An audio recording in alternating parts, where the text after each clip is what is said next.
అది సరే, ఇప్పుడు మీరు చెప్పిన ఈ కథలన్నీ లోకంలో అందరికీ తెలిసినవే చెప్పారా, లేక కేవలం నాకు ఒక్కదానికే ప్రత్యేకంగా చెప్పారా?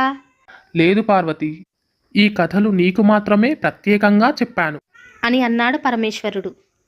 ఈ సన్నివేశాన్ని మొత్తం గర్భగుడి బయట నుండి కాలత్తయ్య వింటున్నాడని గమనించిన పరమేశ్వరుడు కాలత్తయ్యతో ఆకాశవాణి రూపంగా, ఓ కాలత్తయ్య, పార్వతీదేవికి నేను ప్రత్యేకంగా చెప్పిన కథలన్నీ నీవు దొంగచాటుగా విన్నావని నాకు తెలుసు.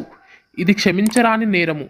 కానీ నువ్వు నాకు పరమ భక్తునివి కనుక నేను నిన్ను క్షమించి వదిలిపెడుతున్నాను. కానీ నువ్వు విన్న ఈ కథలను ఎవ్వరికీ చెప్పకూడదు అని అన్నాడు. దానికి కాలత్తయ్య అలాగే స్వామి అని సమాధానమిచ్చి ఇంటికి వెళ్ళాడు. ఇక కాలత్తయ్య ఇంటికి వెళ్ళగానే అతని భార్య, ఏమైంది ప్రభు, ఈరోజు ఇంటికి ఆలస్యంగా వచ్చారే అని అడిగింది. కాలత్తయ్య కంగారు పడుతూ, ఏం లేదు